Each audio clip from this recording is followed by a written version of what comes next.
اور میرے ساتھ نہایت ہی قابل احترام شخصیت مولانا محمد اسلم زاہد صاحب بھی تشریف فرما ہیں، اور انشاءاللہ اب سے لے کر 4 بجے تک یہ پروگرام آپ کی خدمت میں پیش کیا جائے گا۔ سامعین محترم، ہر پروگرام میں ہماری یہ کوشش ہوتی ہے کہ ایک نئے موضوع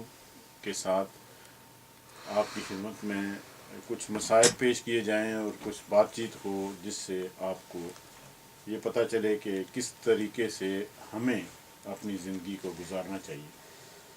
ہمیں اس دنیا میں رہتے ہوئے بہت ساری چیزیں ہیں جن پہ عمل کرنا ہمارے لیے ضروری ہوتا ہے، اور اس پر عمل کر کے ہم بظاہر جو ہے اپنا مال دولت، اپنی جان، اپنا وقت دیتے ہیں، لیکن حقیقت میں وہ سارا کچھ جو ہے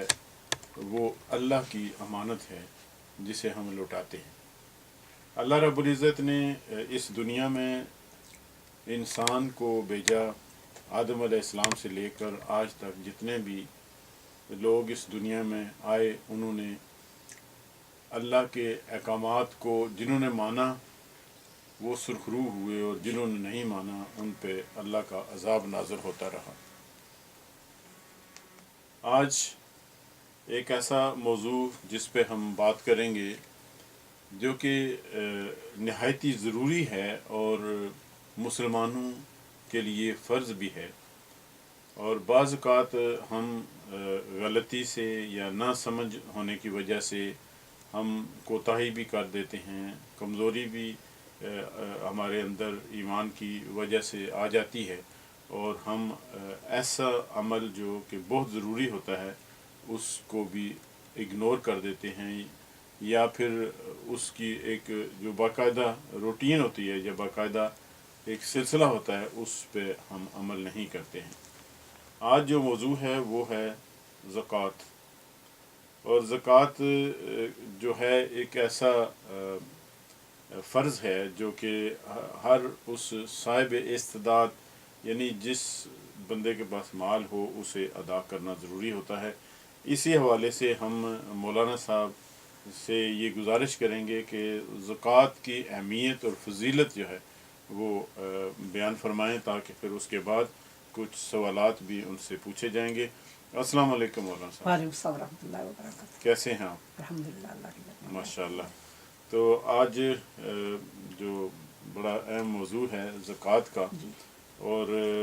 اگر دیکھا جائے تو ہم اب رمضان مبارک کی طرف ہی بڑھ رہے ہیں، اور عموماً ہمارے جو مسلمان بہن بھائی ہیں وہ رمضان مبارک میں زکوٰۃ ادا کرتے ہیں، تو ابھی سے میں سمجھتا ہوں اس کی تیاری جو ہے یہ بڑی اچھی بات ہے کہ زکوٰۃ کی اہمیت اور اس کی فضیلت جو ہے وہ آپ بیان فرمائیں، اور پھر اس کے بعد مزید سوالات جو ہیں اس پہ بات کی۔ الحمدللہ رب العالمین، والصلاة والسلام علی اشرف الانبیاء والمرسلین وعلی آلہ واصحابہ ومن تبعہ بإحسان الی یوم الدین، اما بعد فاعوذ باللہ من الشیطان الرجیم، بسم اللہ الرحمن الرحیم۔ واقیموا الصلاة وآتوا الزکاة وارکعوا مع الراکعین، وقال تعالی وسارعوا الی مغفرۃ من ربکم وجنۃ عرضها السماوات والارض اعدت للمتقین، صدق اللہ العظیم وصدق رسولہ النبی الکریم۔ واقیموا الصلاة وآتوا الزکاة وارکعوا مع الراکعین، نماز قائم کرتے رہو اور زکوٰۃ دیتے رہو، اور رکوع کرنے والوں کے ساتھ رکوع کرو۔ دوسری جگہ اللہ تعالیٰ کا ارشاد ہے وسارعوا الی مغفرۃ من ربکم وجنۃ عرضها السماوات والارض اعدت للمتقین، آگے بڑھو اور سبقت حاصل کرو اور تیزی سے ایک دوسرے سے آگے نکلنے کی کوشش کرو جنت کے حصول کے لیے اور اللہ کی مغفرت اور بخشش کے حصول کے لیے، جس کا عرض، جس کی چوڑائی زمین و آسمان کے برابر ہے، اور وہ تیار کی گئی ہے متقی لوگوں کے لیے۔ معزز سامعین و محترم خواتین، اللہ تبارک و تعالیٰ نے ہمیں ایمان کی دولت عطا کی ہے، اور یہ بہت بڑی اللہ کی نعمت ہے، اور اس پر جتنا اللہ کا شکر ادا کیا جائے یہ کم ہے۔ اور کوئی بھی اعزاز جب ملتا ہے تو اس اعزاز کے ساتھ اس کے لیے کوئی فرائض اور ذمہ داریاں بھی ہوتی ہیں۔ ایمان کی جو دولت ہے اور مومن ہونے کا جو منصب اور مقام ہے، جس سے اللہ تعالیٰ کی رضا ملتی ہے، اللہ اور اللہ کے رسول کا قرب ملتا ہے، جنت ملتی ہے، کامیابی ملتی ہے، دنیا میں اللہ تعالیٰ کی نصرت ملتی ہے۔ تو اس کے کچھ تقاضے بھی ہیں اور کچھ ایسے اوصاف بھی رکھے گئے ہیں کہ ایک مومن مرد اور مومن عورت کے لیے ضروری ہے کہ ان سے متصف ہو اور اس میں وہ خوبیاں اور کمالات ہوں، تب جا کر وہ اس منصب کے اہل ہوں گے اور وہ مومن قرار پائیں گے۔ اللہ تبارک و تعالیٰ نے جو بنیادی فرائض ہمارے ذمہ عائد کیے ہیں اور مومن ہونے کے لیے جن خوبیوں اور صفات کو ضروری قرار دیا ہے، ان میں سے ایک زکوٰۃ کا ادا کرنا بھی ہے۔ قرآن کریم میں جگہ جگہ اللہ تبارک و تعالیٰ نے نماز کے ساتھ زکوٰۃ کا ذکر فرمایا، اور جو آیت میں نے تلاوت کی اس میں بھی اللہ تعالیٰ فرماتے ہیں کہ نماز قائم کرتے رہو اور زکوٰۃ دیتے رہو، اور رکوع کرنے والوں کے ساتھ رکوع کرو، یعنی باجماعت نماز ادا کیا کرو۔ اور اسی طرح جو اللہ تبارک و تعالیٰ نے بہت ساری آیات میں زکوٰۃ کی اہمیت کا تذکرہ فرمایا، اور فرمایا ایک جگہ اللہ کا ارشاد ہے رحمتی وسعت کل شیء فساکتبھا للذین یتقون ویؤتون الزکاۃ والذین ھم بآیاتنا یؤمنون۔ ہماری رحمت ہر چیز پر وسیع ہے، ہماری رحمت کی وسعت ہر چیز سے زیادہ ہے، یعنی جو چیز بھی آپ کو بڑی نظر آتی ہے، یہ زمین کی وسعت ہے، آسمان کی وسعت ہے، اور جو بھی چیز آپ کو سمندر ہے، تو اللہ فرماتے ہیں کہ ان چیزوں کو جو آپ کو متاثر کرتی ہے مخلوقات میں سے جن کی بڑائی، تو ان سب سے زیادہ میری رحمت کی وسعت ہے، اور ان سے سب سے زیادہ بڑی ہوئی میری رحمت ہے، اور وہ رحمت ہی ہے جو آدمی کو اللہ کا قرب عطا کرتی ہے۔ اسی رحمت کی بنیاد پر آدمی جنتی اور کامیاب قرار پاتا ہے، اور اسی رحمت کی بنیاد پر اللہ کی نصرت اور اللہ کے رسول صلی اللہ علیہ وسلم کا قرب ملتا ہے۔ اور یہ رحمت اللہ تعالیٰ اس آیت میں آگے فرماتے ہیں فَسَأَكْتُبُهَا لِلَّذِينَ، میں یہ رحمت لکھ کر دوں گا اور ان کے مقدر میں لکھوں گا، اور ضرور یقینی طور پر عطا کروں گا لِلَّذِينَ يَتَّقُونَ، انہیں عطا کروں گا جو متقی ہیں، جنہوں نے تقوی اختیار کیا اور پرہیزگار ہیں، وَيُؤْتُونَ الزَّكَاةَ، اور ان کے لیے میں اپنی رحمت لکھ کر دے دوں گا جو زکوٰۃ ادا کرتے ہیں، وَالَّذِينَ هُمْ بِآيَاتِنَا يُؤْمِنُونَ، اور انہیں اپنی رحمت لکھ کر دوں گا جو ہماری آیات پر ایمان رکھتے ہیں۔ یہاں پر 3 خوبیوں اور صفات کی بنیاد پر اللہ تبارک و تعالیٰ نے فرمایا کہ میں اپنی رحمت لکھ کے دوں گا انہیں جو اللہ کا تقوی اختیار کرتے ہیں، جو زکوٰۃ ادا کرتے ہیں، اور جو ہماری آیات پر مکمل ایمان اور یقین رکھتے ہیں۔ اور اللہ نے اپنی رحمت جس کے لیے لکھ کر دے دی وہ کامیاب ہو گیا دنیا میں بھی اور آخرت میں بھی۔ اسی طرح اسلام کی کچھ بنیادی چیزیں ہیں، رسول اللہ صلی اللہ علیہ وسلم نے ان کو متعین کیا اور فرمایا کہ اسلام کی بنیاد جن چیزوں پر قائم ہے، فرمایا آپ نے کہ بنی الاسلام علی خمس شہادت ان لا الہ الا اللہ وان محمد عبدہ ورسولہ واقام الصلاۃ وایتاء الزکوٰۃ والحج وصوم رمضان، کہ اسلام کی بنیاد 5 چیزوں پر قائم ہے۔ اس بات کی گواہی دینا کہ اللہ کے سوا کوئی عبادت کے لائق نہیں، اور اس بات کی گواہی دینا کہ محمد صلی اللہ علیہ وسلم اللہ کے بندے اور رسول ہیں، نماز قائم کرنا، زکوٰۃ ادا کرنا، رمضان کے روزے رکھنا اور بیت اللہ کا حج ادا کرنا۔ تو جس چیز پہ رسول اللہ صلی اللہ علیہ وسلم نے فرمایا اسلام کی بنیاد قائم ہے اور باقی ساری چیزیں اس بنیاد کے اندر آئیں گی، ان میں سے ایک زکوٰۃ کا بھی آپ نے ذکر فرمایا کہ یہ اسلام کے بنیادی ارکان میں سے ہے اور اس پر اسلام کی بنیاد قائم ہے۔ اسی طرح زکوٰۃ کے مختلف انداز سے اللہ نے تذکرہ فرمایا، اور اسی زکوٰۃ کے حوالے سے قرآن کریم میں دوسری جگہ اللہ تعالیٰ فرماتے ہیں وفی اموالہم حق للسائل والمحروم، ان مالداروں کے مال میں سائلوں کا حق ہے اور محروموں کا حق ہے۔ اللہ تعالیٰ نے کسی کو اگر دولت مند بنایا، اسے رزق کی وسعت عطا کی اور اسے مالدار بنایا، اس کے مال میں اپنے حکم سے اس نے سائل کا حق رکھا ہے، محروم کا حق رکھا ہے، ضرورت مند کا حق رکھا ہے، اور غریب اور مسکین کا حق رکھا ہے، اور اس کے لیے ضروری قرار دیا کہ یہ حق ان تک پہنچائے اور ان کو عطا کرتا رہے، اور اس کی ذمہ داری اور فرائض میں ہے کہ یہ جو ان کا حق اس کے مال میں موجود ہے ان ضرورت مندوں تک پہنچائے۔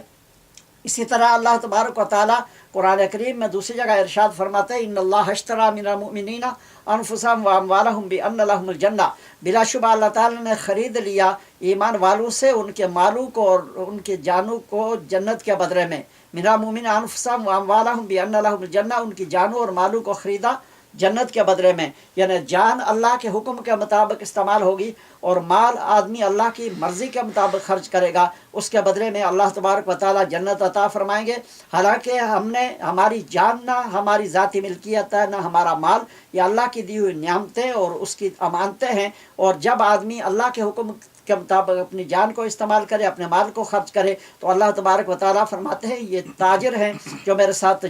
تجارت کر رہے ہیں، اور اس کے بدلے میں ان کو جنت عطا کروں گا۔ اور اسی کاروبار کے بارے میں اللہ آگے فرماتے ہیں فَاسْتَبْشِرُوا بِبَيْعِكُمُ الَّذِي بَایَعْتُم بِهِ وَذَلِکَ هُوَ الْفَوْزُ الْعَظِیمُ۔ اس کاروبار پر، اس تجارت پر اور اس بیع اور شراء پر جو تم نے کیا ہے خوش ہو جاؤ، اور یہ بہت بڑی کامیابی ہے جو تم کر رہے ہو۔ اور اسی طرح قرآن کریم میں دوسری جگہ اللہ تبارک و تعالیٰ فرماتے ہیں کہ وَأَنفِقُوا مِمَّا رَزَقْنَاكُم مِّن قَبْلِ أَن يَأْتِيَ أَحَدَكُمُ الْمَوْتُ فَيَقُولَ رَبِّ لَوْلَا أَخَّرْتَنِي إِلَىٰ أَجَلٍ قَرِيبٍ فَأَصَّدَّقَ وَأَكُن مِّنَ الصَّالِحِينَ، کہ خرچ کرتے رہو اللہ کے راستے میں، دیتے رہو اپنے مال کو اور اپنی جان کو بھی خرچ کرو اللہ کے راستے میں، اس سے پہلے کہ تم میں سے کسی کو موت آ جائے اور موت کا وقت اس کے سامنے آ کر کھڑا ہو، اور وہ اس وقت یہ کہے کہ فَيَقُولَ رَبِّ لَوْلَا أَخَّرْتَنِي إِلَىٰ أَجَلٍ قَرِيبٍ، وہ کہے کہ پروردگار مجھے مہلت دے دیں اور میرا وقت بڑھا دیں اور میرے وقت میں اضافہ کریں تھوڑی دیر کے لیے، فَأَصَّدَّقَ وَأَكُن مِّنَ الصَّالِحِينَ، تاکہ میں صدقہ کروں، مال خرچ کروں آپ کے راستے میں، اور میں نیک لوگوں میں شامل ہو جاؤں۔ اللہ تعالیٰ فرماتے ہیں وَلَن يُؤَخِّرَ اللَّهُ نَفْسًا إِذَا جَاءَ أَجَلُهَا وَاللَّهُ خَبِيرٌ بِمَا تَعْمَلُونَ، اللہ مؤخر نہیں کرتے، وقت نہیں بڑھاتے کسی کے لیے، جب اجل آ جاتا ہے، موت کا ٹائم آ جاتا ہے، اللہ تعالیٰ تمہارے اعمال سے باخبر ہے اور خوب جانتے ہیں۔ یہ آیت ہمیں یہ بتاتی ہے کہ جب موت کا وقت سامنے آتا ہے، اعمال اور ان کی قیمتیں آدمی جاننے لگتا ہے، اور اس کے سامنے یہ بات عیاں ہو جاتی ہے کہ اللہ کے راستے میں مال خرچ کرنا، زکوٰۃ دینا اور صدقہ دینا ایسی چیز ہے کہ اس کے ذریعے سے وہ بہت جلدی اللہ کا قرب حاصل کر سکتا ہے، اسی لیے وہ اس کی تمنا کرتا ہے، لیکن اللہ تبارک و تعالیٰ فرماتے ہیں کہ اس وقت وہ ان کی تمنا پوری نہیں کی جاتی اور وقت نہیں بڑھایا جاتا، جس سے ہمیں یہ پتہ چلتا ہے کہ اللہ کے راستے میں مال خرچ کرنا اللہ کا قرب حاصل کرنے کے لیے بہت بڑی اہمیت رکھتا ہے، اور اس کے ذریعے سے بہت جلدی آدمی اللہ تبارک و تعالیٰ کا قرب حاصل کرتا ہے۔ اور یہ ہمارے بنیادی فرائض میں ہے بحیثیت مسلمان۔ ایک مسلمان جو صاحب نصاب، صاحب حیثیت ہے، اس میں جو اللہ نے اس پہ جو فرائض مقرر کیے ہیں اس میں سے زکوٰۃ بھی ہے۔ اللہ تبارک و تعالیٰ ہمیں اپنے تمام فرائض کو رسول اللہ صلی اللہ علیہ وسلم کی تعلیمات کے مطابق ادا کرنے کی توفیق عطا فرمائے، اپنے اور اپنے رسول صلی اللہ علیہ وسلم کا قرب دنیا اور آخرت کی تمام بلائیوں اور بلند درجے نصیب فرمائے۔ وما علینا الا البلاغ المبین۔ جزاک اللہ خیر مولانا صاحب، ماشاء اللہ بڑی تفصیل کے ساتھ آپ نے زکوٰۃ کے حوالے سے ہمارے سننے والوں تک ایک پیغام پہنچایا، بلکہ میں سمجھتا ہوں کہ اس پروگرام کے ذریعے ہم سب کو بہت کچھ سیکھنے کو ملتا ہے الحمدللہ۔ اور اس میں جو آج کا جو موضوع ہے، یقیناً یہ ہمیشہ بیان کیا جاتا ہے ہمیشہ، لیکن پھر بھی ہم اس دنیا داری میں اتنے الجھے ہوئے ہیں جی بے شک، کہ ہمیں یاد نہیں رہتا، جی ہم بھول جاتے ہیں، یا اپنے معاملات میں اتنے مصروف ہیں، دنیا داری میں اتنے مصروف ہیں، کاروبار میں اتنے مصروف ہیں کہ ہم اس طرف توجہ ہی نہیں دیتے۔ جی اور زکوٰۃ جو کہ ایک فرض ہے، جس طرح نماز فرض ہے، حج بھی، چونکہ حج اور زکوٰۃ تقریباً ان لوگوں پر ہی فرض ہوتے ہیں جو صاحب استطاعت ہوتے جی ہیں، بے شک، یا جو اس قابل ہوتے ہیں جی کہ جو وہ ادا کر سکیں۔ بے شک، اور یقیناً جو لوگ خاص طور پہ یو کے میں رہتے ہیں، جی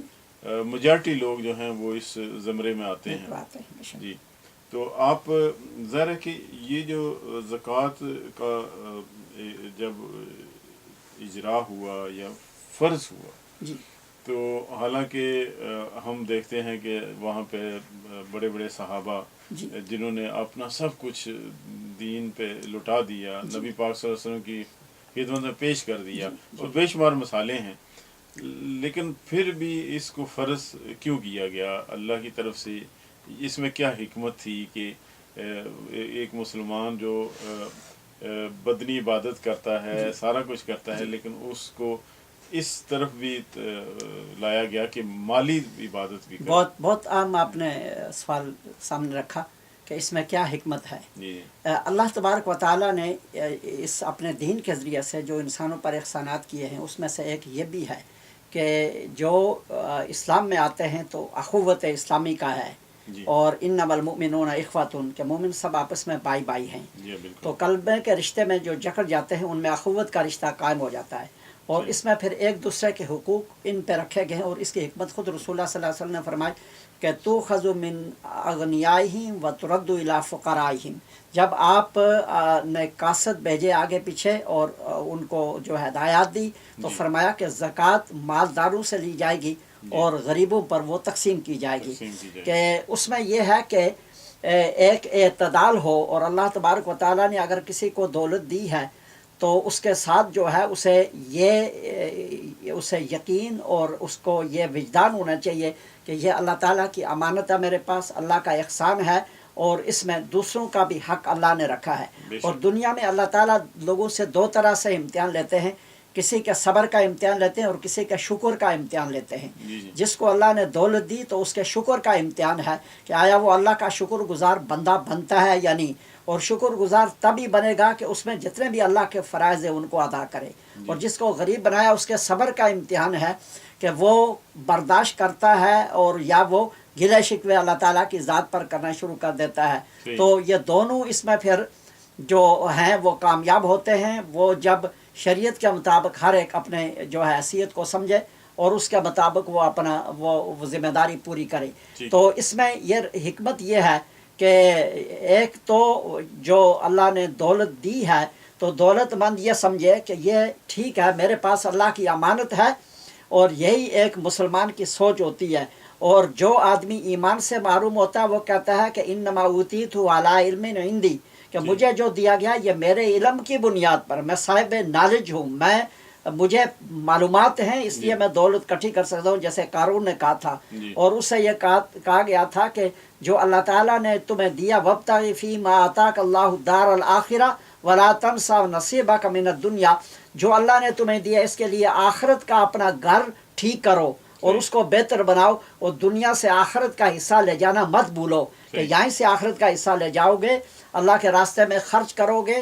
جان مال وقت، تو آخرت تمہاری ٹھیک ہوگی۔ تو اس نے کہا کہ نہیں، ایسا کوئی مسئلہ نہیں ہے، جو میرے پاس ہے میرے علم کی بنیاد پہ ہے جو مجھے عطا کیا گیا، لہٰذا میں اس کا مالک ہوں، جیسے چاہوں میں کروں۔ یہ قارونی سوچ ہے۔ اور ایک مومن کی سوچ یہ ہوتی ہے کہ جو کچھ ہے یہ اللہ کا عطا کردہ ہے، جہاں اللہ کا حکم ہوگا، اللہ کے رسول صلی اللہ علیہ وسلم کا حکم ہوگا تو ہم خرچ کریں گے۔ تو اس طرح یہ حکمت رکھی گئی ہے، اور اس کے ذریعے سے بہت زیادہ فائدے لوگوں کو حاصل ہوتے ہیں۔ ماشاءاللہ، جزاک اللہ خیر۔ سامعین محترم، آپ نے سنا اور اس پہ مزید گفتگو جاری رہے گی۔